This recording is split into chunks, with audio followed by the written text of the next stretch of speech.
Okay. அப்ப தொண்டுங்கிற கவிதை நம்ம பார்க்குறோம் என்ன? அப்ப முதல்ல நம்ம ஒரு கவிதையை பார்க்கும்போது, அந்த தலைப்ப முதல்ல அவதானிக்கணும். சரியா? அப்ப தலைப்புல முக்கியமான ஒரு உயிர்ப்பு இருக்கும். சரி, தலைப்புல என்னது ஒரு உயிர்ப்பு இருக்கும். அந்த உயிர்ப்புனா, அந்த கவிதை என்னத்த சொல்ல வருதோ, அதன்ட சாராம்சமா அல்லது அதன்ட ஒரு விளக்கமா இருக்கும். சரியா? பொதுவா நம்ம தொண்டு அப்படிங்கிறத நம்ம என்னன்னு சொல்லுவோம்? தொண்டுங்கிறத எத நம்ம தொண்டுன்னு சொல்லுவோம்? சொல்லுங்க பாப்போம். தொண்டுங்கிறது என்னது? சேவை செய்றது. வேலை செய்றதா? தொண்டுங்கிறது வேலை செய்றதா? சேவை, சேவை சார். சேவை, சேவை. சேவைன்னா என்ன? சேவைன்னா என்ன? சேவைன்னு என்ன நினைக்கிறீங்க?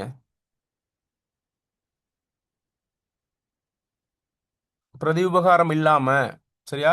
எந்த ஒரு சுயநலமும் இல்லாம, எந்த ஒரு தேவைப்பாடும் இல்லாம, எந்த ஒரு எதிர்பார்ப்பும் இல்லாம பிறருக்கு செய்யக்கூடிய உதவி தான் நம்ம என்னன்னு சொல்லுவோம்?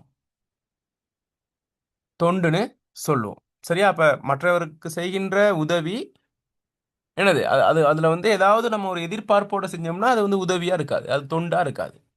சரியா? அதான் நம்ம தொண்டுன்னு நம்ம சொல்றோம். சரியா? இப்ப இந்த தொண்டர் ஆசிரியர்கள் அப்படின்லாம் சொல்லுவாங்க. அந்த தொண்டர் ஆசிரியர்கள் என்னது ஸ்கூல்கள்ல போயிட்டு சம்பளம் இல்லாம சேவை செய்றது. சரியா? அப்ப அவங்களுக்கு கூடயும் சின்ன ஒரு எதிர்பார்ப்பு இருக்குன்னு கேட்டா, தொடர்ச்சியா இப்படி என்னது தொண்டர் ஆசிரியரா இருக்கும் பட்சத்தில, கவர்மெண்ட் பார்த்துட்டு நமக்கு அப்பாயின்ட்மென்ட் குடுக்கும். அப்படிங்கிற ஒரு எதிர்பார்ப்பு இருந்தா, அது உண்மைக்குமே அது வந்து தொண்டா? உண்மைக்குமே மனதார அவங்க செய்யக்கூடிய தொண்டா அது? இல்ல சார். இல்ல. இல்ல. அப்ப ஒரு அதுல வந்து எதிர்பார்ப்புன்னு இருக்கு. அப்ப தொண்டுங்கிறது வந்து எந்த ஒரு எதிர்பார்ப்பும் இல்லாம மற்றவருக்கு செய்யக்கூடிய சேவை தான் நம்ம தொண்டுன்னு சொல்லுவோம். சரியா? மற்றபடி அதுல ஏதாவது ஒன்று நம்ம எதிர்பார்த்தோம்னா, அது வந்து தொண்டுக்குள்ள வராது. ஏதோ ஒரு லாப நோக்கத்துக்காக தான் நம்ம செய்யக்கூடியதா இருக்கும். சரியா? ஓகே. இப்ப நம்ம அரசியல் களத்த எடுத்துக்கொண்டோம். அப்ப அரசியல் அப்படிங்கிறது வந்து என்னது ஒரு அரசியல் அப்படிங்கிறது வந்து ஒரு முக்கியமான ஒன்று ஒரு நாட்ல. சரியா? அப்ப அந்த அரசியல் வந்து மக்களுக்காக செய்யக்கூடிய சேவைக்கு தான் அரசியல்னு பேரு. அரசியல்ங்கிறது அது. அப்ப நம்மட நாடுகள்லயோ அல்லது மற்ற நாடுகள்லயோ பார்க்கும்போது, அது ஒரு ஒரு சுயநலம் சார்ந்த சுரண்டலா தான் இருக்கு. அதாவது அதன் மூலமாக ஒரு லாபம் ஈட்டுவதற்காக, அல்லது அதிகாரத்திற்காக, தன்னை நிலைநிறுத்திக் கொள்வதற்காக செய்யக்கூடிய ஒரு விஷயமா தான் இருக்கு அரசியல். உண்மைக்குமே வந்து அரசியல் வந்து என்னன்னு கேட்டா, ஒரு ஒரு புனிதமான ஒரு விஷயமா இருக்கு. சரி, இப்ப நீங்க உதாரணமா எடுத்துக்கொண்டா, இப்ப இந்தியாவ எடுத்துக்கிட்டா, இந்தியாவுல தமிழ்நாட்டுல இந்த காமராஜர் அப்படிங்கிற ஒருத்தர் இருந்தார். நான் ஸ்க்ரீன் ஷேர் பண்ணல. நான் ஸ்க்ரீன் ஷேர் பண்ணுவேன். அவ கேள்விப்பட்டீங்களா காமராஜர பத்தி? காமராஜர்ன்னு ஒருத்தர் இருந்தாரு. தெரியுமா? காமராஜர்ன்னு ஒருத்தர் இருந்தார் தெரியுமா? ஒரு முதலமைச்சரா இருந்தார் இந்தியாவுல. தமிழ்நாட்டின் முதலமைச்சரா இருந்தாரு. ஆ? தெரியுமா? ஆமா சார். அவர பத்தி என்ன தெரியும் உங்களுக்கு? ம்? என்னது? அவர் வந்து கற்றவரா? அவர் நல்ல குவாலிஃபிகேஷன் உள்ளவரா அவரு? நல்லா படித்தவரா? பிஹெச்டி முடிச்சவரா? ம்? சொல்லுங்க. சாதாரணமானவர். கல்வி கற்கவே இல்ல அவரு. இப்ப அவர் முதலமைச்சரா வந்துட்டாரு. ஆனா அவர் வந்த பிறகு தான் என்னன்னு கேட்டா, நிறைய பாடசாலைகள்லாம் உருவாக்கப்படுது. சரியா? பாடசாலை உருவாக்குறது, மதிய உணவு திட்டம் கொண்டு வரது, நிறைய விஷயங்கள அவர் செய்றார். பாருங்க சின்ன ஒரு வீடியோ கிளிப் வந்து அத கொஞ்சம் பாருங்க. ஏழை பிள்ளைகளை எல்லாம் உன்ட்ட அனுப்புறேன் ஏமாத்திராதேன்னு ஒரு பையன் மாடு மேய்ச்சிக்கிட்டு அவர் பாக்குறாரு, கும்பிட்டாரு ஆசிரியர்கிட்ட. வாத்தியார்கிட்ட கும்பிட்டாரு ஆசிரியர்கிட்ட. ஆசிரியர்கிட்ட கும்பிடுறேன், ஏழை பிள்ளைகளை எல்லாம் உன்ட்ட அனுப்புறேன் ஏமாத்திராதேன்னு ஒரு பையன் மாடு மேய்ச்சிக்கிட்டு அவர் பாக்குறாரு, கூப்பிட்டாருன்னா பள்ளிவாம் போலையான்னு அவனுக்கு இவர் காமராஜும் தெரியாது, சினிமாவில் நடிக்கல இல்ல இவரு, இந்த ஆள் ஜெயில தானே இருந்தாரு. உடனே கேட்டான், பள்ளிக்கூடத்துக்கு போனா யாரு கஞ்சி ஊத்துறாங்கன்ட்டான். அவனுக்கு ஒரு முதலமைச்சர் தெரியாது. கஞ்சி ஊத்துனா பள்ளிக்கூடம் போறியா? அவன் இவரை யாராருங்க பார்த்தான், கஞ்சி நீ ஊத்துற போயான்ட்டு போயிட்டான். இவருக்கு சிரிப்பு, பயங்கர சிரிப்பு. நல்லா தானே கேக்குறான். நேர மெட்ராஸ் போனாரு, என்டி சுந்தரவடியில கூப்பிட்டாரு. சுந்தரவடியில இந்த பசங்களுக்கு ஒரு நேரம் சோறு போட்டு பள்ளிக்கூடத்துக்கு கூட்டா வரவான்னு நினைக்கிறேன். அது 2 அணா. அப்படி வந்தது மதிய உணவு திட்டம். வாத்தியார் காமராஜரின் ஆட்சி காலத்திலே மாணவர்களின் கல்வி உதவித்தொகை தரும் திட்டத்தில் ஒரு பெரும் சிக்கல் ஏற்படுகிறது. அரசாங்கத்தினால் குறிப்பிட்ட மாணவர்களுக்கு மட்டுமே நிதி உதவி அளிக்க முடியும் என்ற நிலையில் அந்த இடத்தில் பல நூற்றுக்கணக்கான விண்ணப்பங்கள் வந்து குவிகின்றன. அங்கிருந்த அரசு அதிகாரிகள் பல வழிகள் அதிலிருந்து குறிப்பிட்ட மாணவர்களை தேர்ந்தெடுக்க முயன்றும் அவர்களால் முடியவில்லை. இறுதியாக அந்த அனைத்து விண்ணப்பங்களும் காமராஜரின் மேசைக்கு வருகின்றன. இதை விசாரித்த காமராஜர் சற்றும் யோசிக்காமல் அந்த விண்ணப்பங்களை வேகமாக புரட்டி அதிலிருந்து குறிப்பிட்ட விண்ணப்பங்களை மட்டும் தேர்ந்தெடுத்து இந்த மாணவர்களுக்கு உதவி செய்யுங்கள் என்று பதிலளிக்கிறார். இதை கண்டு வியந்த அதிகாரிகள் எவ்வாறு இவர்களை தேர்ந்தெடுத்தீர்கள் என்று கேட்கிறார். அதற்கு காமராஜர் கூறிய பதில் என்ன தெரியுமா? அதில் பெற்றோர் கையொப்பம் என்னும் இடத்தில் இவர்களுடைய பெற்றோர்கள் அனைவரும் கை நாட்ட வைத்திருக்கிறார்கள். இவர்கள் அனைவரும் முதல் தலைமுறை படிப்பாளிகள். இவர்களுக்கு கல்வி அவசியம் என்று கூறினார். நல்லா இருக்கேன் ராசா. திருநெல்வேலி வரைக்கும் போகணும். இது நீ அனுப்புற சமக்காலம் தாயா, நல்ல உரப்பா இருக்குது. அத பார்க்கும் போதெல்லாம் எனக்கு ஓயாமங்க தாயா. நான் போனதும் ஃபேன் அனுப்புறேன். ஆனா அது கரண்ட். சுவிட்ச் போடும்போது ஜாக்கிரதையா இருக்கணும். முடிஞ்சா அனுப்பி வை. அங்க உனக்கு தேவைப்பட்டு வச்சுக்கையா. ஐயா இன்னைக்கு சாப்பிட்டுட்டு தான் போகணும். இல்லம்மா, நான் புறப்படணும். என்னையா இது, எப்ப வந்தாலும் வீட்டுல ஒரு நிமிஷம் கூட இருக்க மாட்டேங்கிறியா? சரி சரி, சோறு போடு, சாப்பிட்டே போறோம்.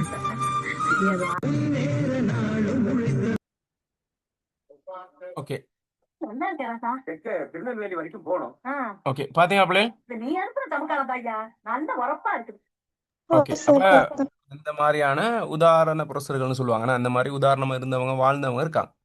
ஆனா இப்ப நடைமுறையா பார்க்கும்போது இவ்வாறானவர்கள் இல்ல, அருகி வராங்க. நான் ஒரு அரசியலை வந்து சுயநலமா இருக்கக்கூடிய நிலையில நம்ம சமூகத்திலையும் வந்து என்ன செய்வான்னு கேட்டா சில விஷயங்கள் வந்து சுயநலமாவே செய்வாங்க. ஆனா வெளியில வந்து பாக்குறதுன்னு கேட்டா அவங்க பொதுநலமா செய்யற மாதிரியான தோற்றத்தை கொண்டு வருவாங்களே ஒழிய, ஆனா மனதளவுல அவங்க செய்யக்கூடியது வந்து ஏதோ ஒன்று எதிர்பார்த்து தான் இருக்கும். சரியா? எனவே இந்த தொண்டு என்பது மக்களுக்கு ஆற்றக்கூடிய சேவை என்கின்ற விஷயம் மறைந்து இப்போ வந்து சுயநலம் சார்ந்த சுரண்டல் என்கின்ற விஷயம் விதைக்கப்பட்டிருக்கு. எனவே இந்த யதார்த்தத்தை பிரதிபலிக்கக்கூடிய வகையில தான் என்னன்னு கேட்டால் இந்த நீலாவணன் என்ன செய்றாருன்னு கேட்டால் இந்த கவிதையை எழுதுறாரு, தொண்டுங்கிற கவிதையை. சரி, அப்போ நேரடியாக வந்து சொல்லலை. சரி, ஒரு கவிதையில் வந்து நேரடியாக இந்த கவிதையால் சொல்லலை. இப்படி வந்து மக்களை பற்றியோ அல்லது அரசியல்வாதிகளை பற்றியோ அல்லது தலைவர்களை பற்றியோ சொல்லலை. சரி, ஒரு ஒரு வித்தியாசமான ஒரு கற்பனை ஆற்றலோட ஒரு சில பாத்திரங்களை முன்வைத்து அவர் எழுதிரு. நீங்கள் படிச்சிருப்பீங்க, ஆனால் நான் அதை விளக்கமாக நான் உங்களுக்கு சொல்லித்தரேன். எக்ஸாமுக்கோ அல்லது உங்களுக்கு புரிதலுக்கு ஏற்படுற மாதிரியான விஷயமா நான் உங்களுக்கு அதை சொல்லித்தரேன். நீங்கள் பயப்பட வேண்டிய அவசியம் இல்லை. இப்போ அதுக்கு முதல் வந்து நம்ம வந்து இந்த கவிதையை எழுதிய கவிஞரை பற்றி தெரியும். ஏன்னா அவர் இல்லாட்டி இந்த கவிதை இல்லை. அந்த அடிப்படையில் இவர் வந்து நீலாவணன். இப்போ நீலாவணன் வந்து முக்கியத்துவமுடைய ஒரு கவிஞராக காணப்படுறார். அவர் வந்து இலங்கையில் எந்த இடத்தை சேர்ந்தவர் சொல்லுங்கப்பா, யாராவது எந்த இடத்தை சேர்ந்தவர் நீலாவணன் சொல்லுங்க. 30 நாட்கள் இருப்பீங்க. எங்க உள்ளவர் நீலாவணன்? நுவரெலியாவா? கிழக்கு மாகாணத்துல எந்த இடம்? மட்டக்களப்பு மாவட்டத்தில் பெரிய மட்டக்களப்பு நிலவரம் மாவட்டத்துல பெரிய ஆ, நிலவரம் பெரிய நீலாவணை. ஆனா பக்கத்துல மருதமுனை. சரியா? மருதமுனைக்கு பக்கம், ரெண்டும் பக்கம் பக்கம் தான். சரியா? நீலாவணை மருதமுனை எல்லாம் கொஞ்சம் பக்கம் பக்கம். சரியா? ஓகே. அப்ப அந்த ஊரை சேர்ந்தவர் தான் யாருன்னு கேட்டா அந்த நீலாவணன். இவரோட உண்மையான பேர் என்னன்னு கேட்டா என்னது? இவரோட உண்மையான பேர் என்னது? இயற்பெயர் என்ன? நீலாவணன்ங்கிறது வந்து அவரோட புனைப்பெயர். சரி, சின்ன நீலாவணை பாருங்க. ஏன் புனைப்பெயர்? அவர் அந்த நீலாவணைங்கிற ஊர்ல பிறந்தனால அவர் ஊரின் மீது வைத்திருக்கின்ற அந்த பற்றின் காரணமா நீலாவணன் பேர் வச்சுக்கொண்டார். உண்மையான பேரு சின்னத்துறை என்னதுரை? கோச்சிங். சரியா? சரியான்னு சொல்லுங்க. வேற யாராவது? அதில் கேட்க மாட்டாங்க. நான் கொஞ்சம் அறிவுக்கு தெரிஞ்சு வச்சுக்கொள்ளணும். சின்னத்துறையா சிவகுமாரா? சின்னத்துறை. ஆ, சின்னத்துறை. சரியா? ஓகே. அப்ப இப்படி இருக்கக்கூடிய ஒருத்தர் தான் யார் இருக்கட்டா நம்ம நீலாவணன். எனவே அந்த நீலாவணன் வந்து ரொம்ப முக்கியத்துவம் உடைய, அதாவது நீங்க யாழ்ப்பாணத்தை எடுத்துக்கொண்டு அங்க முக்கியத்துவம் உடைய கவிஞர் ஒரே காலப்பகுதியில் இருந்தவர் தான் யாருன்னு கேட்டா மகாகவி. சரியா? மகாகவி யாரு? ஈழத்து மகாகவின்னு சொல்லப்படக்கூடிய யாரு? தூணா உருத்திரமூர்த்தி. சரியா? அதை ஒத்த சமூகம் சார்ந்த கவிதைகளை படைத்தவர் தான் யாருன்னு கேட்டால் அந்த நீலாவணன். சரி, அவர் இயற்பெயர்லாம் நம்ம விடுவோம். சரியா? நீலாவணன். எனவே அவர் நீலாவணன் படைத்த ஒரு ஒரு அற்புதமான ஒரு கவிதை தான் என்னது? தொண்டுங்கிற கவிதை. சரியா? ஓகே. அப்போ இவ்வளோ விளக்கம் போதும் ஒரு கவிஞரை பற்றி. நம்ம நேரம் வந்து செலவழிக்க வேண்டிய அவசியம் இல்லை. இதை எழுத வேண்டிய அவசியம் உங்களுக்கு எக்ஸாமுக்கு வராது. நிறைய கவிதைக்குள்ளே போமா?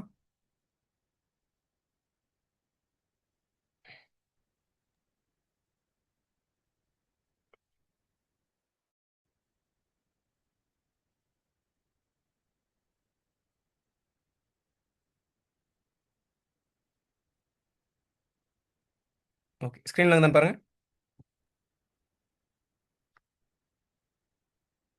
ஸ்க்ரீனில் தான். ஓகே. கவிஞர் நீலாவணன்ட கவிதையில முதற் தொடக்கம் வந்து இதுல சொல்லப்பட்டிருக்குண்ணா. பாருங்க, இது வந்து இப்போ காட்சி படிமம்னு ஒன்று இருக்குண்ணா. காட்சி படிமம் அப்படின்னு ஒரு விஷயம் இருக்கு. ஏன்னா காட்சி படிமம் என்ன? ஒரு கவிதையில ஒரு நுட்பம் தான் காட்சி படிமம். என்னது காட்சி படிமம்? ம் என்ன காட்சி படிமம்னா? படிமம் அப்படிங்கிறது என்னது? அதாவது ஒரு விஷயம் பிள்ளைகள், அதாவது குறியீடு சொல்லுங்க சொல்லுங்க சொல்லுங்க சொல்லுங்க, பேசுங்க சொல்லுங்க. குறியீடு சொல்லுவாங்க. குறியீடுங்கிறத விட குறியீடு வேற, காட்சி படிமம் வேற. சரியா? இப்ப காட்சி படிமம் அப்படின்னு கேட்டா எழுத்தில் சரியா வரையும் ஓவியம், எழுத்தால எழுதக்கூடிய ஓவியம் தான் என்னது காட்சி படிமம். அதாவது என்னன்னு கேட்டா, இந்த கவிதையை வாசிக்கும் போது, இந்த வரிகளை வாசிக்கும் போது நம்ம மனக்கண் முன் அந்த சம்பவம் வந்து தோன்ற மாதிரி இருக்கும். சரி, இப்போ நான் வந்து கடற்கரைக்கு போனேன். கடற்கரையில் வந்து அலைகள் வந்து வேகமாக வேகமாக வேகமாக வேகமாக வந்து போணுச்சு. அதில் சின்ன நண்டு வந்து என்ன செய்யணும்னு கேட்டால் அப்படியே மெல்ல மெல்ல நடந்து வந்தது. சரி, அங்கே உள்ள நிறைய பேர் வந்து அதை பார்த்து ரசிக்கிறாங்க. சரியா? அங்கே சூரியன் வந்து அழகா காட்சி அப்படிங்கும்போது பாருங்க, நம்ம மைண்ட் வந்து அங்கே போகும். கடல் தெரிகிற மாதிரி இருக்கும், நண்டு போகிற மாதிரி இருக்கும். ஏன்னா அந்த காட்சி வந்து நம்ம மனக்கண் முன்னில் தெரியும். அதுதான் காட்சி படிமம்னு சொல்கிறோம். ஏன்னா அந்த காட்சி படிமம் மூலமாக அந்த கவிதையை அழகாக அமைச்சிருக்காரு. நமக்கு வந்து அந்த கவிதையை வாசிக்கும் போது, ஆழமாக வாசிக்கும் போது, அந்த அந்த அந்த சிச்சுவேஷன், அந்த லொக்கேஷன் உங்கள் கண் முன் தெரியும். சரி, தெரியுதா இல்லையா நம்ம பாவம் படித்து முடிச்சுட்டு நம்ம பாவம். சரியா? பாருங்க, வெம்பு மணல் உண்டு மிஞ்சி வெள்ளம் பெருக்கெடுத்து பம்பும் மழை நீர் பயிரழிவு பண்ணுமென அஞ்சி கமக்காரர் ஆழியோடும் கூட்டிவிட்ட குஞ்சி நீரோடை குறுமணலே வார்த்திருக்கும். ஒரு ஆள் வாசிங்க பாப்போம் இந்த கவிதை, வாசிங்க.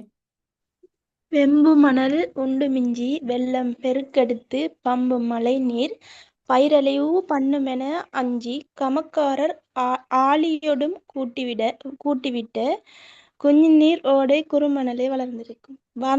வார்த்திருக்கும். சரியா? வார்த்திருக்கும் அல்லது வார்ந்திருக்கும் அப்படின்னு இருக்கு. சரி, ஓகே, வார்த்திருக்கும் தான் வரும். கவனிங்க. இப்போ அந்த சொற்கள்கிட்ட அந்த சொற்கள்கிட்ட பொருள் நம்ம பார்க்கணும். என்னது அரும்பதம், என்ன ஒவ்வொரு சொற்கள். இது வந்து ஒரு என்னது ஒரு முழுமையான ஒரு புது கவிதை நடை இல்லை.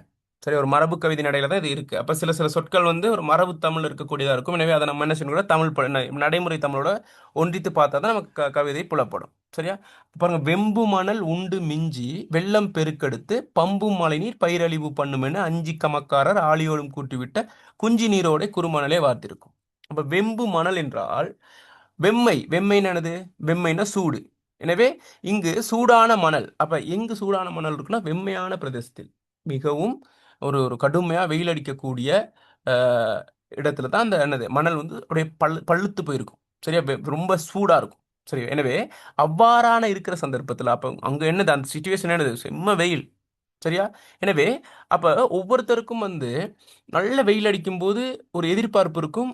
என்ன என்ன ஒரு ஒரு விவசாயிக்கு நல்லா வெயில் அடிக்கும் போது, சரியா, என்ன எதிர்பார்ப்பு இருக்கும்? அடுத்து என்ன வரணும்னு யோசிப்பான் அவன். மழை வரணும். மழை வரணும்னு யோசிப்பான். ஏன்னா பயிருக்கு வந்து மழை அவசியம். எனவே இந்த நேரத்துல இந்த ஸ்பாட் ப்ரெசன்ட்ல என்ன நடக்குதுன்னு கேட்டா, வெயில், பங்குனி வெயில் பல்லிழிச்சிட்டு அடிக்குது. சரியா? ஏன்னா அப்படி இருக்கிற சந்தர்ப்பத்தில் வந்து இவருக்கு எதிர்பார்ப்பு என்னன்னு கேட்டா, மழை வரப்போகுது. ஒரு பாட்டுக்குள்ள மழை வரப்போகுது அப்படின்னு ஒரு பாட்டு இருக்குது தானே, அந்த மாதிரி மழை வரப்போகுதுங்கிற மாதிரி இவர் என்ன செய்யறான்னு கேட்டா, அடுத்த கட்டத்தை அவர் என்னது அதுக்கான ஏற்பாடு, மழை வந்தால் என்னென்னத்தை செய்யணுமோ அதை என்ன செய்யறார்.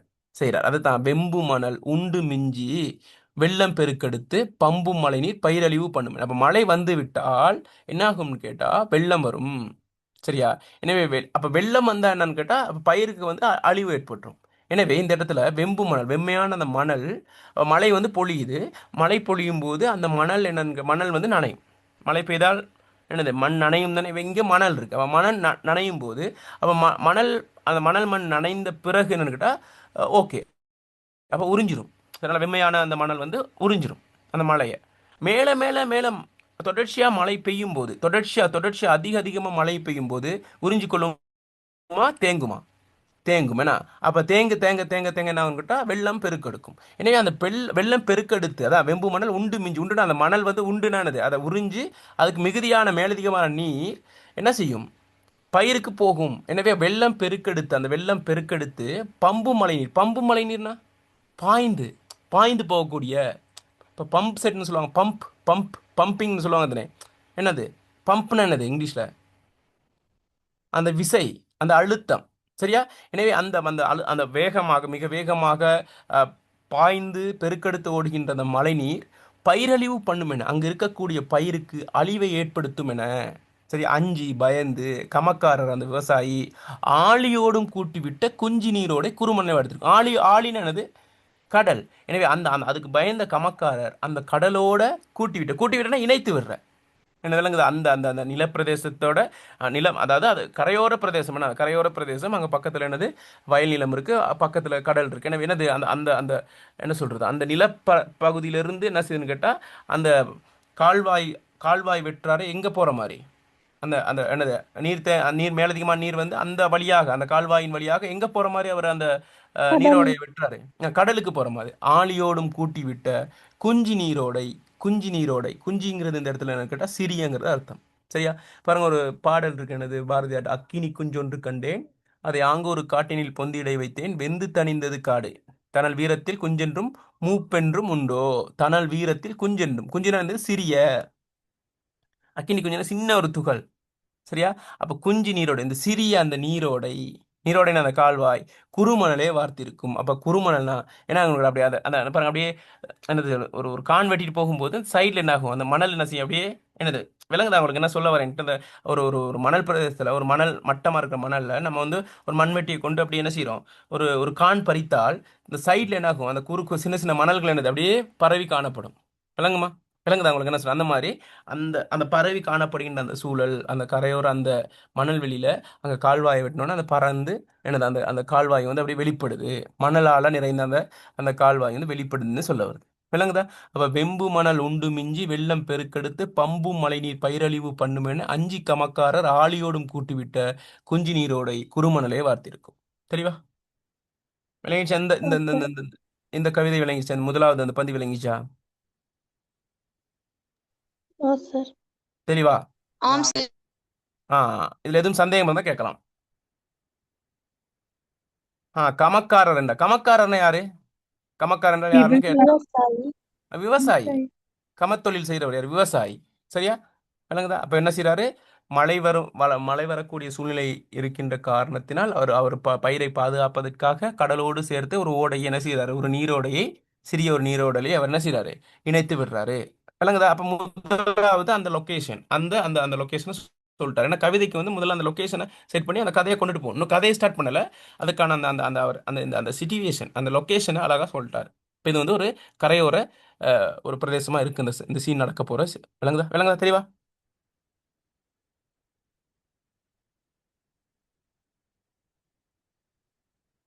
ஓகே.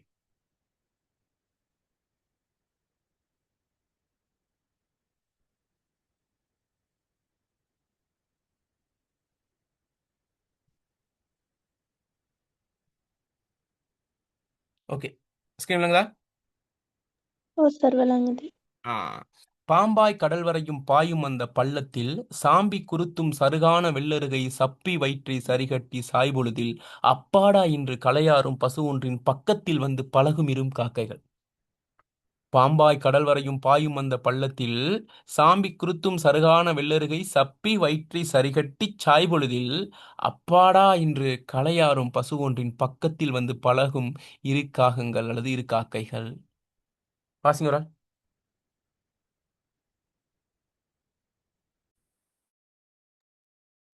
பாம்பாய் கடல் வரையும் பாயும் அந்த பள்ளத்தில் சாம்பி குருத்தும் சருகான வெள்ளற்கை சப்பி வயிற்றைச் சரிகட்டி சாய்பொழுதில் அப்பாடா என்று கலை ஆறும் பசு ஒன்றின் பக்கத்தில் வந்து பழகும் இரு காக்கைகள். ஓகே. பாருங்க, அப்ப பாம்பாய் கடல் வரையும் பாயும் அந்த பள்ளத்தில். அப்ப பாம்பாய்னா பாம்பு போல, அது வளைஞ்சு வளைஞ்சு தானே பிள்ளைகள் போகும். கால்வாய் எப்படி போகும்? அந்த குஞ்சு நீரோட எப்படி போகும்? வளைந்து வளைந்து தான் போகும். ஏன்னா அப்ப பாம்பு மாதிரி இருக்கும். எனவே அந்த பாம்பாய் பாம்பு போல அல்லது பாம்பாக, சரியா? பாம்பாய் தான், பாம்பாக தான் சொல்றாங்க. பாம்பு போல இல்ல, பாம்பாய் பாம்பாகவே கடல் வரைக்கும் பாயும் அந்த பள்ளத்தில், அது பள்ளத்தாக்கு, அது அந்த அந்த அந்த நிலப்பகுதிக்கும் அந்த கடற்கரைக்கும் இடையில ஒரு பள்ளம் தான் இருக்கு. அந்த அந்த பாயும் அந்த பள்ளத்தில், அந்த அந்த பள்ளத்துல சாம்பி குருத்தும் சருகான வெள்ளருகை சப்பி வயிற்றை சரிகட்டி சாய்பொழுதில் அப்பாடா என்று களையாறும் பசு ஒன்றின் பக்கத்தில் வந்து பழகும் இருக்காங்க. அப்ப சாம்பி குருத்தும் சருகான வெள்ளருகைனா நான் சாம்பி குருத்தும் சருகான, சும்மா சொல்லுங்க பாப்போம், நீங்க என்ன யோசிக்கிறீங்க, என்ன யோசிச்சீங்க வலகாலம்? சாம்பி குருத்தும் சருகான வெள்ளருகைனா சும்மா சொல்லுங்க, ட்ரை பண்ணுங்க. என்ன நீங்க இப்ப இந்த அப்படி சாதாரண விட்டுருக்க மாட்டீங்க, அதுக்கான ஒரு அர்த்தத்தை பார்த்துருப்பீங்க. சரி, என்ன நினைக்கிறீங்க நீங்க?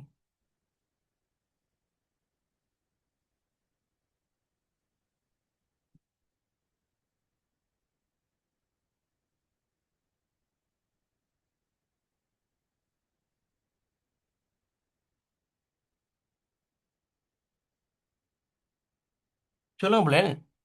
சாம்பி குருத்தும்னா என்னது? அந்த பசுமையான அந்த குருத்து என்ன செய்யுதுன்னு கேட்டா, சரி என்ன செய்யுதுன்னு கேட்டா, சருகா போயிருச்சான். என்னது? சருகா போயிருச்சு. சாம்பி வந்து பசுமையான குருத்தும், குருத்துனா என்னது? குருத்துங்கிறது என்னது?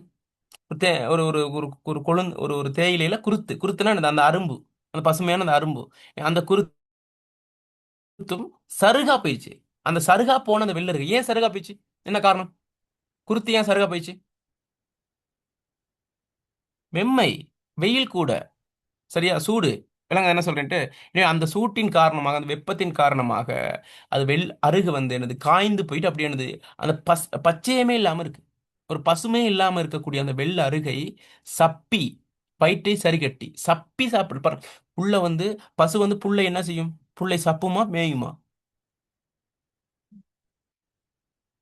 புல்லை பசு மேயுமா சப்புமா? பேசுங்க பிள்ளைகள். ஆ? மேயும். அப்போ ஆ, சப்புமா. அதாவது என்னன்னு கேட்டா, இந்த இடத்துல அந்த அந்த அந்த அந்த அரும்பு இல்ல, அந்த ஒரு பசுயம் இல்ல, விளங்குது? அது ஒரு அது என்ன அந்த இது மட்டும் தான் இருக்கு. என்னது? அந்த அருகில உள்ள அந்த தண்டு மாதிரி மட்டும் தான் இருக்கு. ஏன்னா அதை மேய இயலாதே. அப்ப அதை சப்பி சப்பி என்ன செய்யுது? வழி இல்ல, புட்கள் இல்ல, அங்க புல் இல்ல. சரியா? என்னை சப்பி வயிற்றை, அதை சப்பி வயிற்றை சரிகட்டினா அப்ப அந்த பசிக்காக அது என்ன செய்யுதுன்னு கேட்டா, அது இருக்கிறத தான் சாப்பிடணும்னால என்னது அதை சப்பி சப்பி சப்பி சப்பின்னு என்னது, அது வந்து என்னது சாப்பிடல, அது சப்புது. அது என்ன, அந்த அந்த அந்த அந்த உணவுக்கான அந்த புல்லுக்கான ஒரு இலக்கணமே அதுக்கு இல்ல. செய்ய வழி இல்லாம அது சாப்பிடுது. சரியா? வயிற்றை சரிகட்டினா ஆ, பசிக்கு ஓரளவுப்பா பரவாயில்லப்பா அப்படிங்கிற மாதிரி. இப்போ நீங்கள் என்ன செய்றீங்க? இப்போ வந்து ரொம்ப பசிக்குது. ஏதோ ஒரு ஒரு ஒரு பயணம் போயிட்டீங்க. இப்ப அந்த இடத்துல ஒரு சின்ன ஒரு கேன்டீன் இருக்கு. அதில் ஒரு வடையும் ஒரு ஒரு ஒரு ஒரு பிளான்டீன் தான் குடிக்க முடியும். அப்போ அந்த இடத்துல என்ன செய்றீங்க? ஒரு வடையை சாப்பிட்டு ஒரு பிளான்டீ குடிச்சோன்னு என்ன செய்வீங்க? அப்பா ஓரளவு பரவாயில்ல அப்படின்ட்டு. சரி, அப்போ பாருங்க, இந்த இருக்கு என்னது, பிஸ்கட் இருக்குது. அந்த பிஸ்கட்ல அந்த பொடி படகி நீட்ட அப்படின்னு ஒரு பிஸ்கட் ஒன்று இருக்கு. என்னது? சின்ன ஒரு பசிக்கு என்ன பிஸ்கட்டுக்கு விளம்பரம் போடுவாங்க? பொடி படகி நீட்டன்ட்டு ஒரு பிஸ்கட் ஒன்று இருக்கு. என்னது? க்ரீம் கிரேக்கருக்கு பார்ப்பீங்க தானே விளம்பரம்? அப்போ ஒரு சின்ன ஒரு டிக்கிரி மாரியா பொடி பழகினிட்ட. சரியா? டிக்கிரி மாரின்னு போட்டிருக்காங்க. சரியா? ஓகே. அப்போ விளங்குதா என்ன சொல்ல வரேன்னு கேட்டா, அந்த ஒரு சின்ன ஒரு கொஞ்சம் யாரா அது? டிக்கிரி மாரின்னு வருது, எல்லா பிஸ்கட் ஐட்டமும் வருது இப்போ. ஒரு ஆள் டிக்கிரி மாரின்னு சொல்றீங்க, ஒரு ஆள் டிஃபின், லெமன் பப். ஓகே, அது கோமது கேம அதிவிசிஷ்டாய் தான் அது லெமன் பப். சரியா? ஓகே. அப்போ சப்பி வயிற்றை சரி கட்டி சாய் பொழுது, அப்போ அப்பாடா ஓரளவு இன்னைக்கு இன்னைய பாடு சரி. சரியா? அப்படின்னு சரி கட்டி சாய் பொழுது இல்லை, அந்த களைப்புல சாயுது அப்படியே. சாய்கின்ற அந்த பொழுதில் அந்த இது இந்த மாதிரி தான் அந்த வீசாதிர் கவிதையை பார்க்கும்போது அவர் என்ன செய்யறார்? அப்படியே பசி கறக்கத்துல என்ன செய்யறாரு? அப்படியே தூங்குற மாதிரி தான் இது. என்னது? இங்க பசு என்ன செய்யுதுன்னா அப்படியே சாயுது, செய்ய வழியிலன்னு சாயுது. அந்த சாய்கின்ற அந்த பொழுதில் அப்பாடா என்று, அப்ப என்னது பொழுதில் அப்பாடா என்றது சாய் பொழுதில் அப்பாடா என்று கலையாரும் பசு ஒன்று. அப்பாடா அப்படின்ட்டு அந்த அப்பாடாங்கிறது ஒரு ஒரு ஒரு ஒரு ஒலிக்குறிப்பு சொல். அப்பாடா என்று கலையாரும் நடந்தது, களைப்பாரும் அந்த பசு ஒன்றின் பக்கத்தில் வந்து பழகும் இரு காக்கைகள். இப்ப புது கேரக்டர் வருது, ரெண்டு காகங்கள் வந்து ஃப்ரெண்ட்ஷிப் வச்சுக்கொள்ளுதான், பழகுதான். யாரோட? யாரோட? யாரோட இப்ப பழகுதான்? அந்த பசுவோட. அந்த பசு என்னது, என்ன நிலைமையில இருக்கு இப்ப? பசியில இருக்கு. ஓரளவு பரவாயில்லங்கிற ஒரு நிலைமையில இருக்கிற நேரத்துல ஒரு வறுமையில், அப்ப என்னது, ஒரு ஒரு ஒரு ஒரு ஒரு வறுமை நிலையில அல்லது ஒரு ஒரு ஒரு ஒரு ஒரு சிக்கலான நிலையில இருக்கிற சந்தர்ப்பத்துல ரெண்டு காகங்கள் என்ன செய்யுதுன்னு கேட்டா வந்து பழகுதான். அப்ப எப்படி பழகுமா இருக்கும்? எப்படி ஒரு காகத்தோட ஒரு பசுவோட காகங்கள் பழகிடும்? ஒரு பசுவோட ஒரு பசு பாடினா பழகுனா ஏதோ ஒரு விஷயம் இருக்கும். அல்லது பசுவோட ஒரு காளை பழகுனா ஓகே, அது இனத்தோட பழகுது, ஏதோ காரணம்னு நம்ம சொல்லலாம். இந்த காகத்துக்கும் பசுவுக்கும் என்ன என்ன பழக்கம் இருக்க போகுது? அப்போ எல்லாம் எனது டவுட் மாதிரி தான் இருக்கு. சரியா? என்னடா, என்ன உறவு அப்படிங்கிற ஒரு சிக்கல் ஒன்று இருக்கு. ம், ஓகே. அப்படி இருக்க சந்தர்ப்பத்துல சரியா, இதுதான் நம்ம யோசிக்க வைக்குது. என்ன காரணமா இருக்கும், ஏன் பழகுதுங்கிற ஒரு ஒரு டவுட் ஒன்று நமக்கு வருது. அந்த டவுட்டுக்கான பதில் வந்து அடுத்தடுத்த வரிகள்ல இருக்கும். சரி, இப்போ விளங்கிடுச்சா? அப்ப எப்படி சீன் ஆரம்பிக்குதுன்ட்டு? பசுகிட்ட வந்து என்ன செய்யுது, அந்த பக்கத்துல இந்த இரு காகங்கள் வந்து பழக ஸ்டார்ட் பண்ணுது. தெளிவாயிடுச்சா? இப்போ புது கேரக்டர் வந்து காகங்கள் ரெண்டு வந்துருச்சு. ஏற்கனவே பசு, அதுக்கு முன்னும் கமக்காரர். தெளிவு தானே? ஓகே. இப்போ அடுத்ததுக்கு போமா? Okay sir. ஆ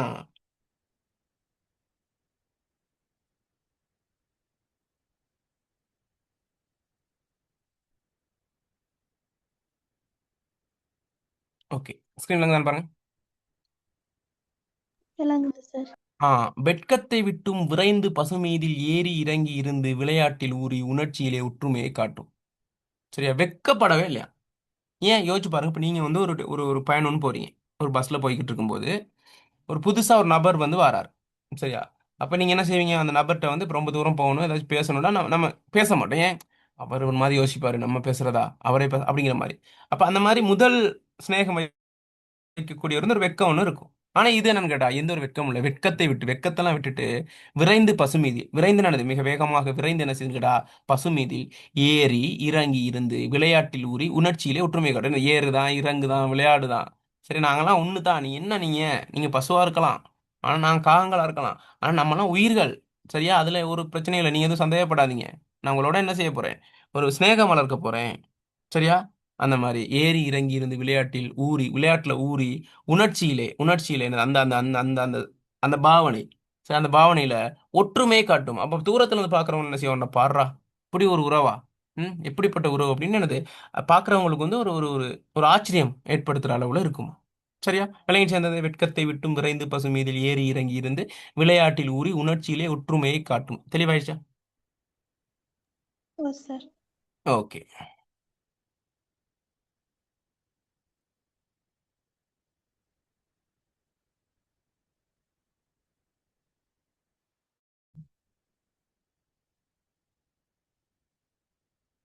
ஓகே, இந்த ஸ்கிரீன் விளங்குதா? விளங்குது சார். ஆ சுடலையிலே வண்ணார் சலவை செய்யும் கேணி வடபால் விழுதூன்றி வாழும் வடக்கிளையில் கூடு கட்டும் நோக்குடனே குச்சி வகை சேகரிக்க பாடுபடுகின்ற அண்டங்காகங்கள் தாமவிகள். இப்போ வந்து என்னன்னு கேட்டா அதை அறிமுகப்படுத்துறாரு. இப்போ பாரதி ராஜா வந்து ஹீரோயின் அறிமுகப்படுத்தினா என்னது அறிமுகப்படுத்துற மாதிரி கவிஞர் வந்து அதோட என்னது காகத்தை அறிமுகப்படுத்துறாரு. என்னது என்ன செஞ்சுக்கிட்டு இருந்துச்சு, திடீர்னு எங்க வந்துச்சு அப்படிங்கிறத அறிமுகப்படுத்துறாரு. சுடலையிலே வண்ணார் சலவை செய்யும் கேணி. சுடலைன்னு என்ன? சுடலைங்கிறது என்ன? என்ன சுடலை? சுடுகாடுன்னு சொல்லுவோம். சுடுகாடு, பிணங்களை எரிக்கக்கூடிய அந்த இடம் இருக்கு தெரியுமா? அந்த சுடலை. எனவே அந்த சுடலையிலே, சரியா, அந்த சுடலைக்கு பக்கத்துல வண்ணார் சலவீசியும் கிணி. வண்ணாருங்கிறது யார் இந்த இடத்துல? யாரு?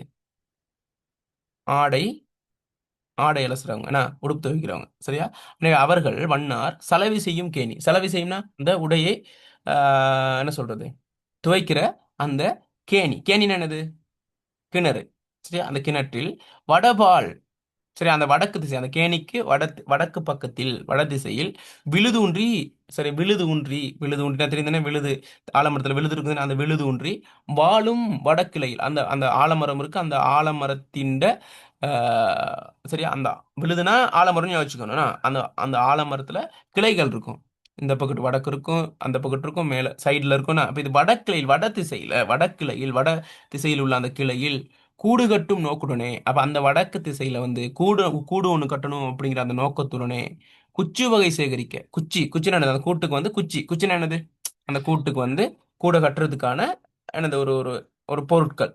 சரி, அதுல தெரியுது உங்க கூடுல இருக்கும் அந்த குச்சி, அந்த இதெல்லாம் அரும்பு அதெல்லாம் இருக்கும், உங்களுக்கு தெரியும். உங்களுக்கு சில சில என்ன என்ன இருக்கும் அந்த கூடுல? குருவி கூடுல என்னென்ன இருக்கும் பிள்ளைகள்? அந்த காய்ந்து போன சருகுகள், அந்த அந்த மயிலாம் இருக்கும். இது என்ன கேட்டா அந்த சில சில அந்த அந்த சருகுகள் குச்சி. சரியா? நல்ல ஒரு படுக்க அழுத்தாம இருக்கிறதுக்கு ஏதாச்சும் அப்படிங்கிற மாதிரி தான் அது இயற்கையா அது செஞ்சிடும். சரியா? கூடு கட்டும் நோக்குடனே அந்த குச்சி வகை சேகரிக்க பாடுபடுகின்ற. அப்ப காலையில இருந்து அந்தி வரைக்கும் அந்த அந்த பாடு அந்த அதுதான் நோக்கம். எப்பயாச்சும் ஒரு கூடு ஒன்று, சரியா, கட்டிடணும் அப்படிங்கிற மாதிரி யோசிச்சு கொண்டிருக்கு. சரியா?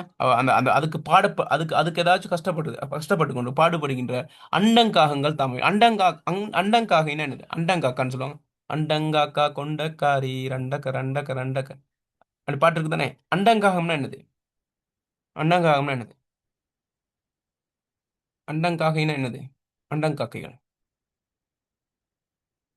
எதை அண்டங்காக்கான்னு சொல்லுவோம்? என்ன பிள்ளைகள் சொல்லுங்க. கொழுத்து போயிருக்கக்கூடிய அந்த காக்கைகள் வந்து அண்டங்காக்கான்னு சொல்லுவோம். அண்டங்காக்கா அப்படின்னு. சரி, அண்டங்காகங்கள். சரி, பெரிய காகம் என்னது?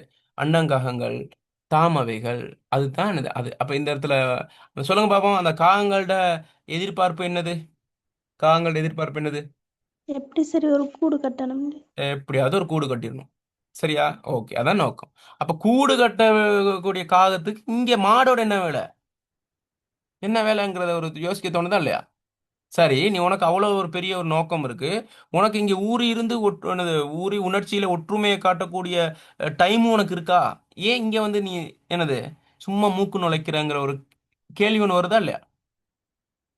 உங்களுக்கு வருதா? வருது சார். ஆ, வருது. பாப்போம். சரியா? அடுத்து பாருங்க என்ன சொல்லுதுன்ட்டு.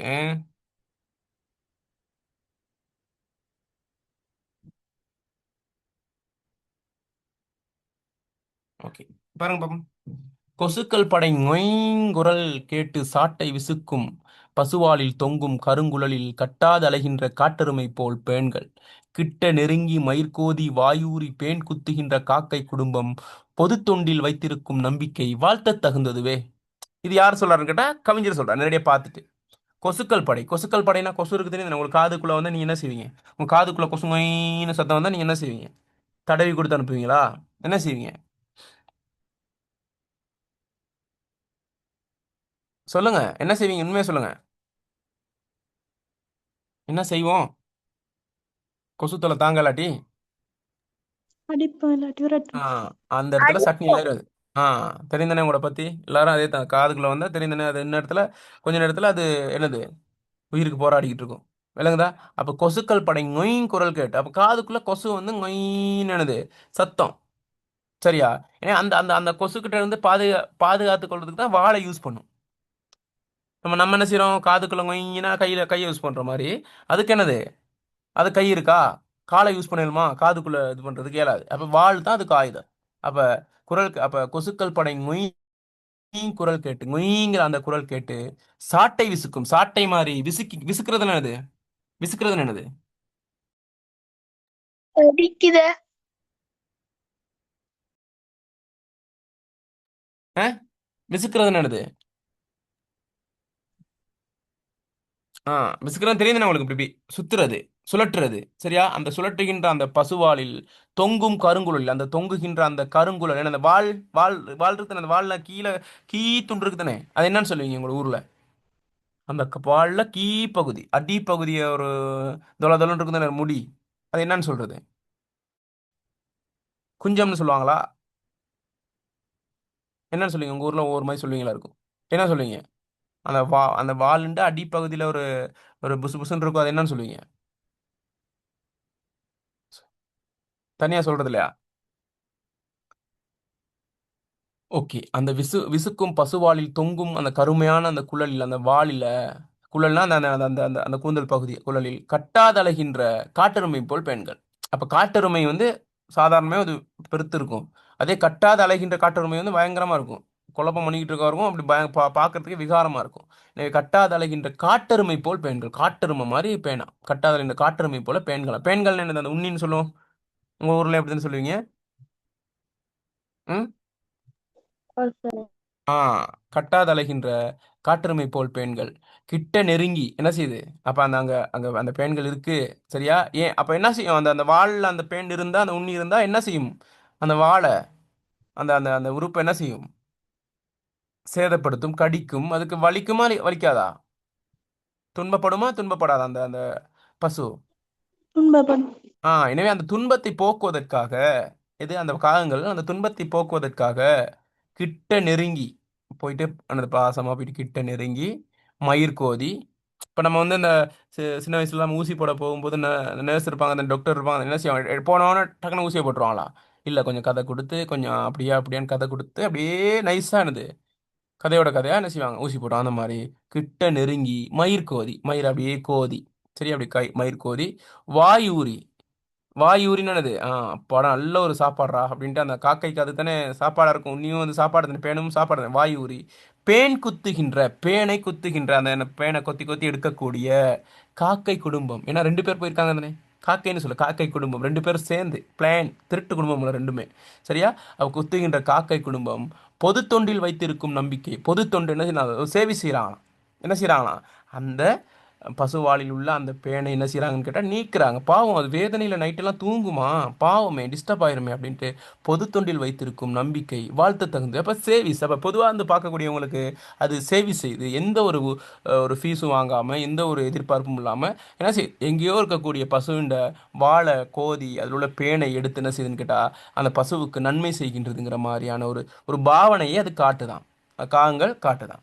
சரிவா? எனவே அதை நம்ம விஷ் பண்ணணுமா, விஷ் பண்ணக்கூடாதா? இந்த மாதிரி சேவை செஞ்ச நேரடியா விஷ் பண்ணணும். விஷ் பண்ணணும். அப்போ கங்க்ராச்சுலேஷன் காக்காவை கங்க்ராச்சுலேஷன் சொல்கிற அளவுக்கு அவர் பார்க்குறாரு. யாரு? அந்த கவிஞர். சரியா? அவர் நம்பிட்டாரு. ஏன்னா அந்த அளவுக்கு தானே இது சேட், அது அப்படி அப்படி நம்ப வச்சிருச்சு அந்த காகங்கள், நம்ப வச்சிருச்சு. சரியா? பார்க்குறவங்களும் என்னது இப்போ என்ன செய்யறாங்க, சேவிஸ் இப்படிப்பட்ட, அப்போ அவார்ட் கொடுக்கலாம் அவங்களுக்கு. சரியா? அவார்ட் கொடுக்கலாம். சரி, பொது சேவைக்கான அவார்டு வந்து காக்கா ரெண்டுக்கு தான் கிடைக்கும். அந்த அளவுக்கு மற்றவர்களோட பார்வைக்கு வந்து இவ்வாறான ஒரு ஒரு பாவத்தை, ஒரு பிம்பத்தை காட்டி விட்டது. அப்போ நம்பிட்டாரு. சரியா? மூளை செலவி செஞ்சிருச்சு யார, அந்த பார்க்குறவங்கள. ஓகே, அடுத்து என்ன நடக்குன்னு பார்ப்போம். இதை வச்சு விளங்கிடுச்சா? ஓ சார், விளங்கிட்டு. ஓகே.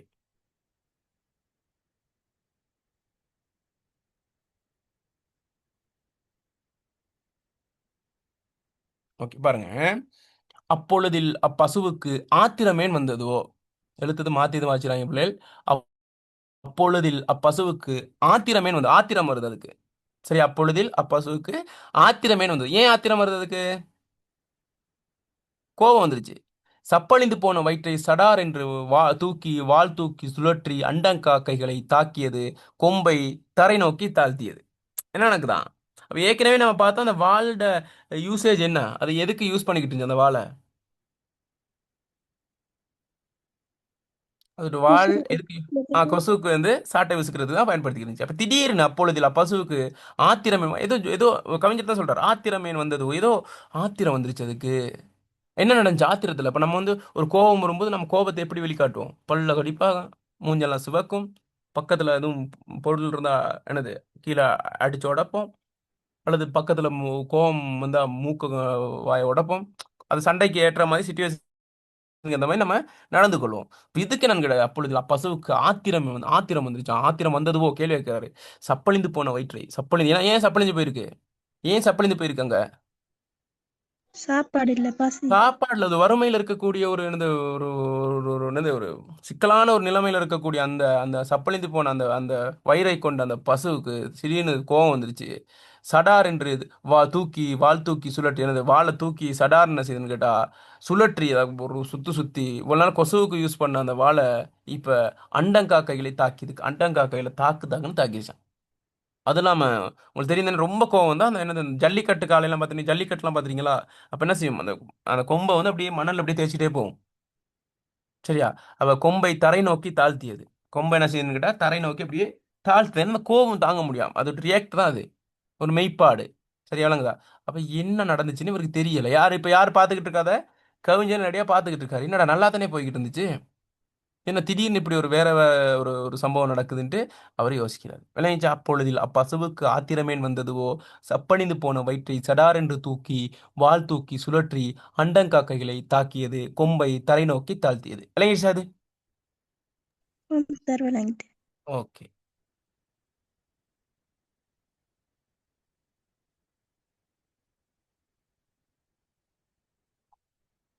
ஓகே, அப்ப இந்த இடத்துல காக்கையர் ஏதும் கதையாமல் வேறுபுறம் நோக்க பசுமாடு ஊர் நோக்கி நடக்கிறது. அப்ப இது வந்து சப்புன்னு முடிஞ்சு சம்பவம். என்னது? காக்கையர் ஏதும் கதையாமல், அடி பட்டுருச்சு, பயங்கர அடி, அண்டங்காய்க்கு செம்ம அடி, மண்டையிலே பட்டிருக்கும். சரியா? எனவே காக்கையர் ஏதும் எந்த ஒரு இதுவும் கதை இல்லை. சரியா? கதைக்காம வேறுபுறம் நோக்க, அது எங்க போயிருக்கும்? நேரடியாக வேறுபுறம் நோக்கனா எங்க போயிருக்கும்? அந்த வடக்கிளைக்கு போயிருக்குன்னா அது கூடு கட்டுற நோக்கத்துல தானே வந்துச்சு. அப்ப அங்க போயிருக்கும். கதையாமல் வேறுபுறம் நோக்க பசுமாடு ஊர் நோக்கி நடக்குது. பசுமாடு என்ன செய்யுது? அது சப்பழிந்து போன வயிறு அப்படியே வச்சுட்டு ஊர் நோக்கி நடக்கிறது. அப்ப ஒன்றாக இணைந்த அந்த நதிகள் இப்போது வெவ்வேறு திசையை நோக்கி போகும்போது பேச முடியவில்லையே அப்படிங்கிற மாதிரி பேச்சே இல்லை, ரெண்டுக்கும் தனித்தனியா போகுது. சரியா? அப்ப காக்கையர் ஏதும் கதையாமல் வேறுபுறம் நோக்க பசுமாடு ஊர் நோக்கி நடக்கிறது. விளங்கிச்சா? விளங்கிச்சா? ஓ சார், விளங்கிட்டு. ஓகே. தொண்டுக்கு நன்றி துளியுமட்ட மாடிதன்று அண்டங்காகங்கள் அறையும் அறமொழியே உண்மையென எண்ணியது ஒப்புகையில். அப்ப என்னடா அது, நானும் என்ற வேலையை விட்டுட்டு கூடு கட்டுற வேலையோடு நான் வந்த நான் பாவம் இந்த பசுமாடு இந்த பேன் பேன் தொல்லையால் அவதிப்படும்னு நான் நினச்சி சரி அதை எடுத்து விட்டுட்டு போவோமே அப்படின்ட்டு ஒரு சேவிஸ்க்காக ஒரு தொண்டுக்காக நான் வந்தா ஒரு தேங்க்ஸ் கூட சொல்லலை. சரி சாரி நன்றி தான் சொல்லலை, அதை விடுவோமே, இப்படியா வாளில் தூக்கி அடிச்சு நம்மளை விரட்டுறது அப்படின்னு அதுக்கு ஒரு சரியான அப்செட். யாருக்கு யாருக்கு காகத்துக்கு. காகங்களுக்கு அப்செட் ஆகுது அப்படின்னு அவர் சொல்றாரு. இவர் பாக்குறாரு, யாரு நீலாவன் பாரு, தொண்டுக்கு நன்றி துளிமற்ற மாடிதென்று அண்டங்காங்கள் என்ன சொல்லுதான் பாருங்க, இப்படி இவ்வளவு செஞ்சுட்டேன் நாங்க, செஞ்சிட்டதுக்கு வந்து எந்த ஒரு ஒரு கைமாறும் செய்யல, ஒரு தேங்க்ஸும் சொல்லல, இப்படி இப்படி இப்படி செய்யறது சரியா? அறமொழின்னா என்னது? அறையும் அறமொழினா அது ஒரு தர்மமா? அது அறமொழிங்கிறது என்னது? அது ஒரு தர்ம வாக்கா? தர்ம வாக்கு சொல்லுது இப்படி இப்படி நடந்துக்கிறது சரியா அப்படின்ட்டு.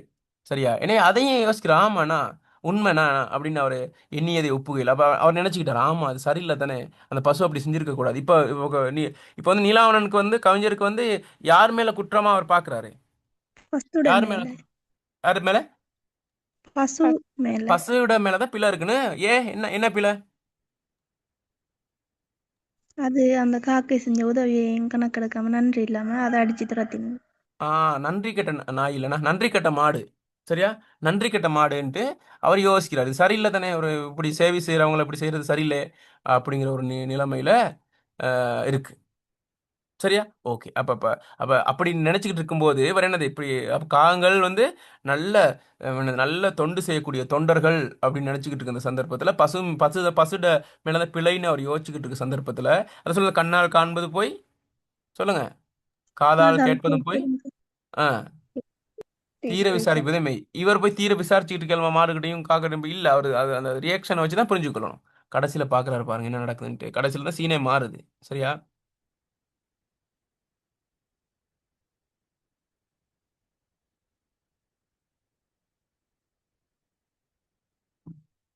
காகங்கள் சொண்டுகளை பார்த்தேன் சுருக்கென்றது உள்ளத்தில்.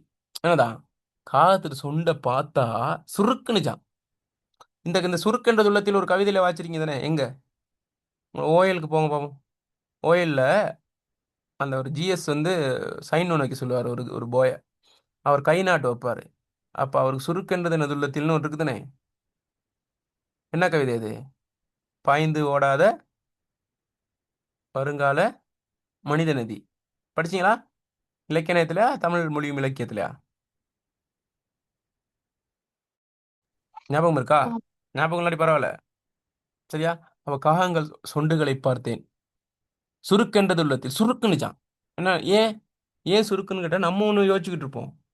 சரியா? அப்போ நீங்கள் நினச்சிக்கிட்டு இருக்கீங்க பிள்ளைகள் எனக்கு டூ 2CS தான் வரும், அப்படி தான் எக்ஸாம் செஞ்சேன் அப்படின்ட்டு. திடீர்னு 3A வந்தால் எப்படி இருக்கும்? எப்படி இருக்கும்? ஆச்சரியமா இருக்கும். அதே 3A நினச்சிக்கிட்டு இருக்கீங்க, திடீர்னு 2CS வருதுன்னா உங்களுக்கு சுருக்குன்னு இருக்கும், என்னடா அது எப்படி ஆயிடுச்சு அப்படின்னு. அந்த மாதிரி இவர் வந்து பெரிய ஒரு நம்பிக்கை வச்சுருந்தார் யார் மேலே? காகங்கள் மேலே. அவ காகங்கள் சொண்டுகளை பார்த்தோன்னே ஒரு மனதில் பெரிய ஒரு வருத்தம், தாங்க முடியாத வருத்தம். ஏன்னா நம்பிக்கை துரோகம், துரோகத்திலேயே ஒரு பெரிய ஒரு துரோகம் வந்து நம்பிக்கை துரோகம் தான்.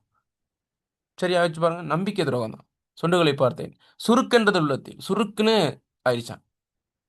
சரியா? இப்போ எனக்கும் சில துரோகங்கள் செய்வாங்க ஸ்டூடெண்ட்ஸ். நம்ம என்ன செய்வோம், பாவம் பிள்ளைகள் படிக்கிறாங்க, அவங்களுக்கு சப்போர்ட் பண்ணுவோம், பரவாயில்ல நீங்கள் ஃபீஸை வந்து பிறகு கொடுத்துங்க பிள்ளைகள் அப்படின்ட்டு கிளாஸ்க்கெலாம் எடுப்பேன். சரியா? கடைசியில் அந்த ஒரு மாதம் வந்து அவங்க செக் பண்ணாலும் ரிப்ளை வராது.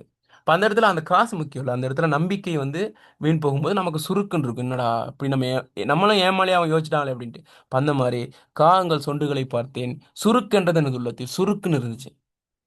சரியா?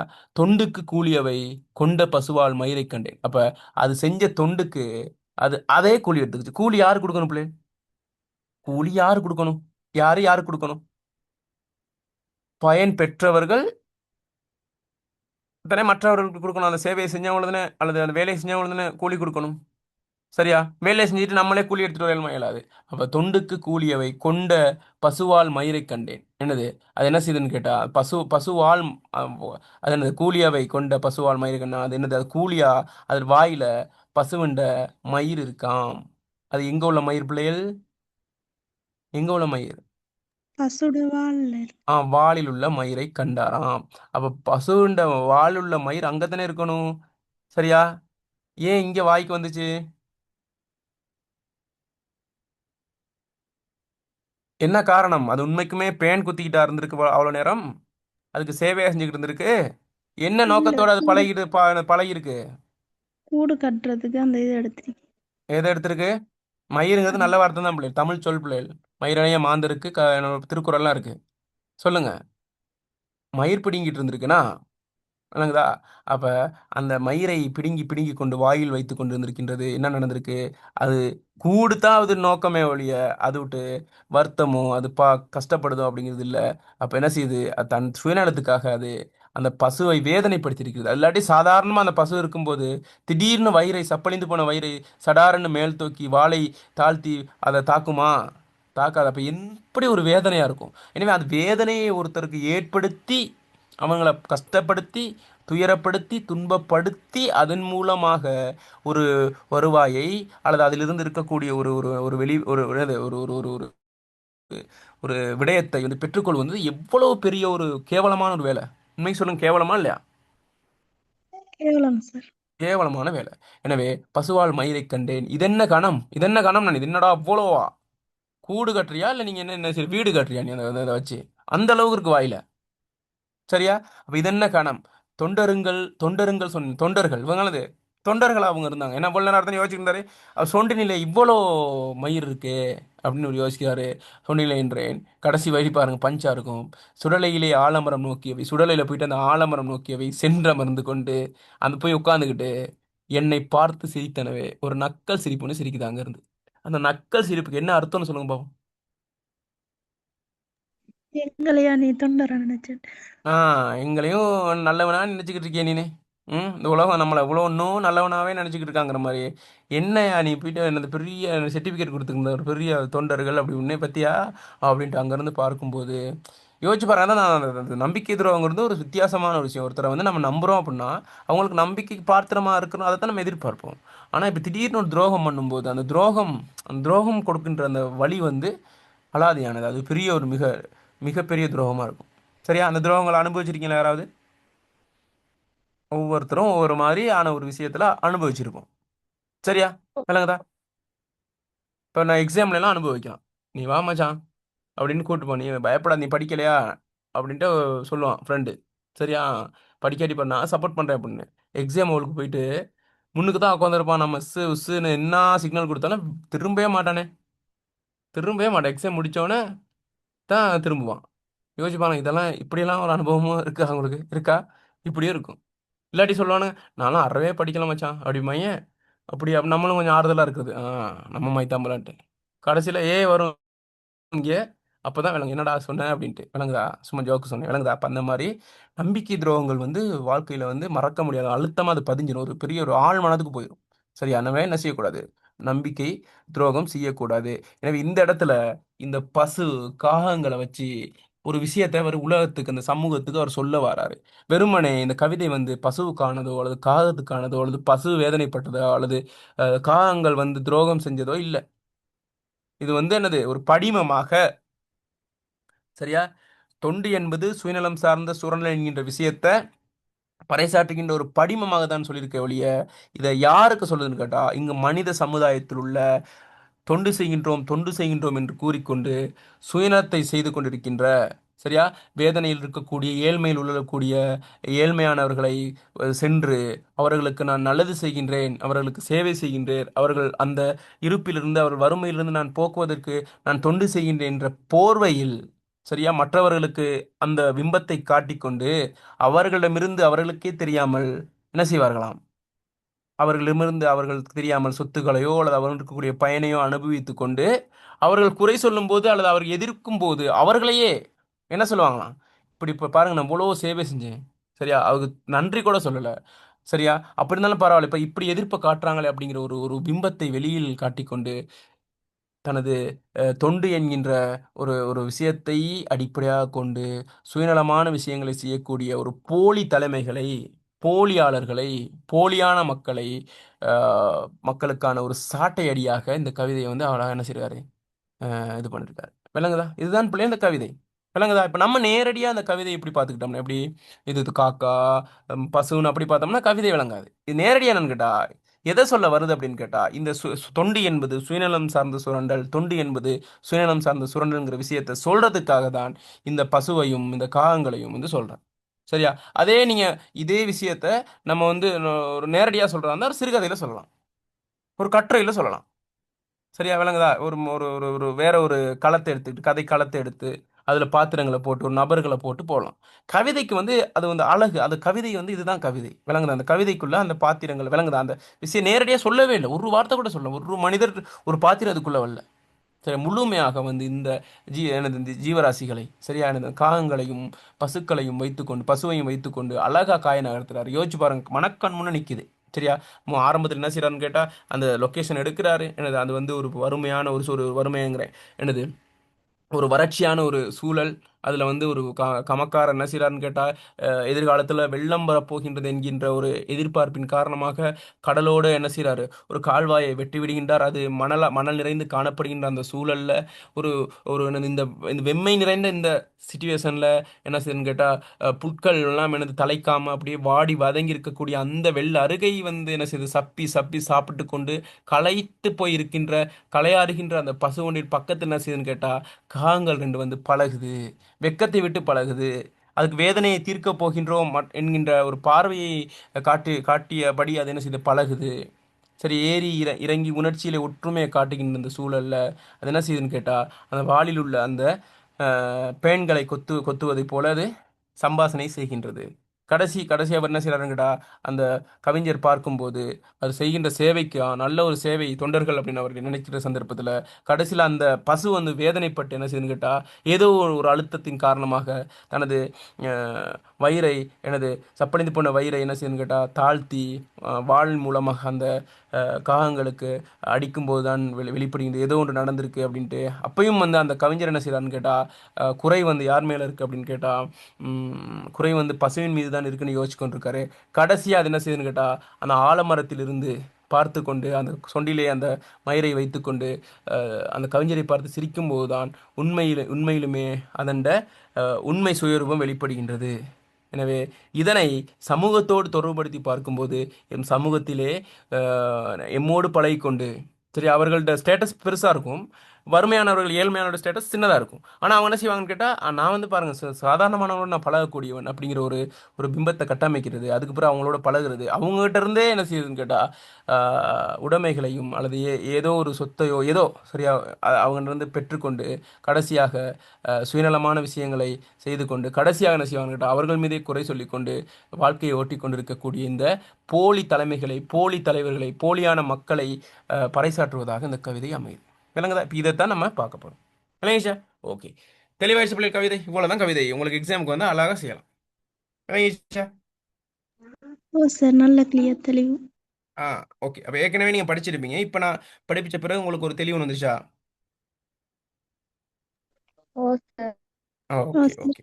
எப்படி எக்ஸ்பீரியன்ஸ் சொல்லுங்கள். நம்ம அடுத்து பாஸ் பேப்பரில் இந்த கேள்வி ஏற்கனவே வந்துச்சு. அந்த பாஸ் பேப்பரில் எப்படி கேள்வி கேட்டிருக்காங்கன்னு பார்ப்போம். பார்த்துட்டு அதுக்கு உங்களுக்கு விடையளிக்கக்கூடியதாக இருக்குமா அப்படிங்கிறதையும் நம்ம கொஞ்சம் டிஸ்கஸ் பண்ணுவோம். சரியா? Okay okay sir.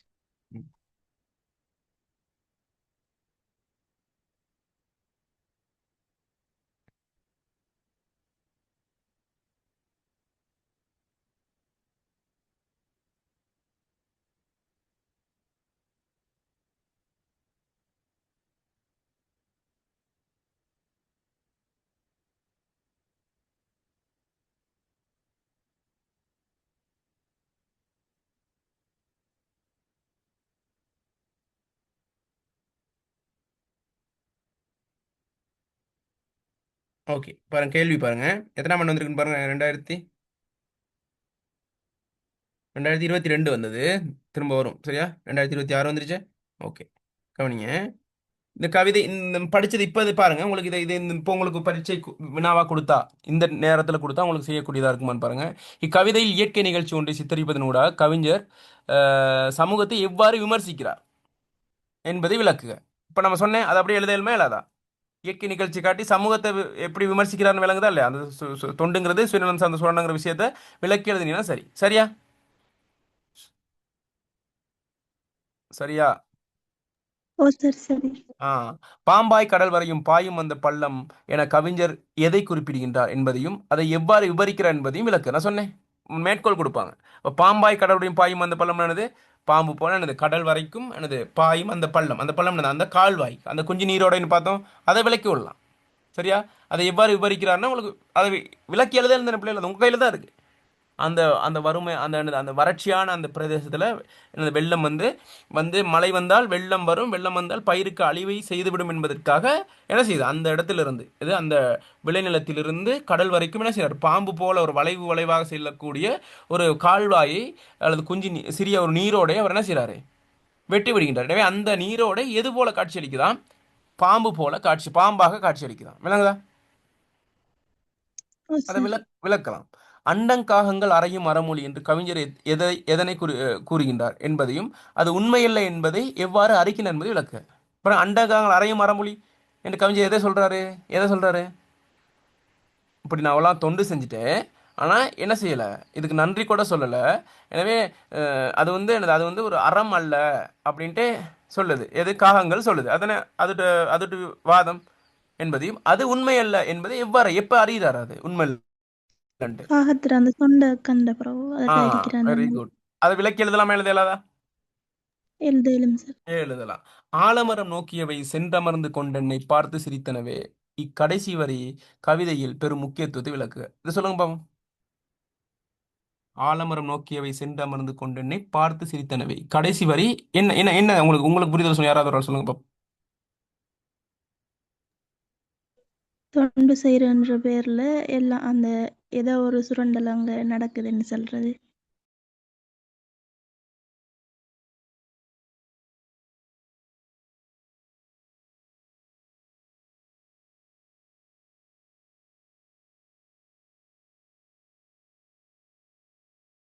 சொல்லுங்க திரும்ப சொல்லுங்க. ஆ ஆலமரம் நோக்கியவை சென்றமர்ந்து கொண்டனை பார்த்து சிரித்தனவை என்கின்ற போது இந்த இடத்துல என்னது கடைசியாக என்ன செய்யறாங்க, அந்த சிரிப்பு சிரிப்பு இருக்குது தானே, அதுல தான் என்னது உண்மைக்கும் வந்து அந்த என்னது அது அதோட தோற்றம் எல்லாம் வந்து அது சொல்றது அந்த அந்த பிம்பம், அது பூசிய சாயம் எல்லாம் வெளுத்துருச்சு. அதுதான் அவர் சொல்ல வராரு. எனவே இது இவ்வளவு நேரம் செஞ்சது வந்து இவ்வளவு நேரம் செஞ்சது தொண்டு அல்ல, அது சுயநலமான ஒரு சுரண்டல் அப்படிங்கிற விஷயம். அப்ப இந்த கவிதையை எடுத்துக்கிட்டாலே தொண்டு என்பது சுயநலம் சார்ந்த சுரண்டல்ங்கிற அந்த வேர்டை யூஸ் பண்ணுங்க. விளங்குதா? இப்ப இதுதான் இப்போ மேலோட்டமா நம்ம பார்த்தோம். டைம் இல்லை, லெட் நாள் இன்னும் கொஞ்சம் நல்ல விளக்கமா பார்க்கலாம். விளங்கிச்சா? அந்த அடிப்படையில் நம்ம இன்றைக்கு நம்ம போட்டோம், அவசரமா போட்டேன். நான் நிறைய இடையில கிளாஸ் செய்யலை. நான் எனக்கு ஒரு சின்ன ஒரு மனஸ்தாபம்கிட்ட நம்ம இவ்வளோ ட்ரை பண்ணுறோம், பிள்ளைகள் கொடுக்கணும், இந்த விஷயத்தை கொடுக்கணும், ஏன்னா நிறைய எளிமையாக படிப்பிக்கணும், அந்த பிள்ளைகள் ரிசல்ட்ஸ் எடுக்க வைக்கணும்ட்டு 4 வருஷமா ட்ரை பண்ணிக்கிட்டு இருக்கோம். இந்த முறை அந்த அந்த எஃபர்ட், அந்த மாணவர்களோட பங்களிப்பு ரொம்ப குறைவு. ஏன்னா அவங்க தான் ப்ரொமோட் பண்ணணும் கிளாஸை. அந்த அடிப்படையில் அதுதான் கொஞ்சம் பிரச்சனை இல்லை. அது 5 பேர்னா 10 பேர் நமக்கு எண்ணிக்கை முக்கியம் இல்லை, செய்யணுங்கிற எண்ணம் தான் முக்கியம். அந்த அடிப்படையில் இதில் வரக்கூடிய ஆட்கள் நீங்கள் தொடர்ச்சியாக நடக்கக்கூடிய நம்மளோட கட்டண வகுப்புலையும் இணையலாம். சரி, அது இது மட்டுமில்லை, இலக்கியம் மட்டுமில்லை, இலக்கணம் எல்லாமே போகுது. இதில் இருக்கிறவங்க ஏற்கனவே தொடர்ச்சியாக படிக்கிறவங்க இருக்காங்க. தொடர்ச்சியாக நம்ம கிளாஸை கொண்டு போகிறதுக்கான சப்போர்ட்டை கொடுங்க. சரியா? ஓகே. ஏதாவது கருத்துக்கள் எதுவும் இருக்கா? கிளாஸ் இன்னைக்கு எப்படி இருந்துச்சு, என்ன மாதிரி எக்ஸ்பீரியன்ஸ், ஏதாவது ஃபீட்பேக் ஏதாவது இருக்கா? சொல்லுங்க பாப்போம். சார் இந்த கவிதை நான் இப்பதான் ஃபர்ஸ்ட் டைம் படிக்கிறேன். மாஷால்லா நல்லா தெளிவா இருந்துச்சு. ஆ தேங்க்யூ சார். ஓகே, தெளிவாக இருக்கா? இப்போ ஏற்கனவே கிளாஸ் வந்துருக்கீங்களா நம்மளோட கிளாஸ்க்கு, மற்ற பகுதிகளுக்கு? இல்லை சார், ஃப்ரீ கிளாஸ் போன முறை நீங்கள் இலக்கணம்ல வச்சீங்க, அதுக்கு நான் ஆ வந்தேன். இலக்கியத்துக்கு வரல. அந்த குரூப்பில் இருக்கீங்களா? ஓ சார், இந்த லிங்க் போட்ட குரூப்ல இருக்கிறேன். ஆ ஓகே ஓகே, அதில் இருந்து கொள்ளுங்க. தொடர்ச்சியாக வர பாருங்க, ட்ரை பண்ணி பாருங்க. நம்ம தொடர்ச்சியாக நீங்கள் நினைக்கிற மாதிரி கஷ்டமான அல்லது உங்களுக்கு கொடுக்கக்கூடிய சிக்கலான ஃபீஸ் எல்லாம் இல்லை, எளிமையான ஒரு கட்டணம் தான். நீங்கள் வந்து இணைஞ்சு கொள்ளலாம். சரியா? Okay, okay. அதை பார்த்துக்கொள்ளுங்க. ஓகே, வேற ஏதாவது கருத்துக்கள்?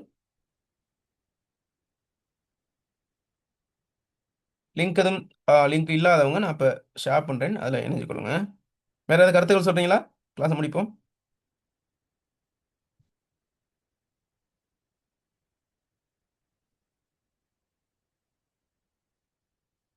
இந்த கிளாஸ் எப்படி இருந்துச்சுங்கிற ஏதாவது கருத்துக்கள்? இடையில கரண்ட் போயிடுச்சு, அது மட்டும் கொஞ்சம் சாரி, அது இடையில நமக்கு பெரிய ஒன்று. மற்றபடி ஓகே, மெசேஜ் போட்டிருக்கேன். ஓகே பிள்ளைகள், தேங்க்யூ, நன்றி, வணக்கம். இன்னொரு கிளாஸ் ஒன்று போடும். சரியா? ஓகே.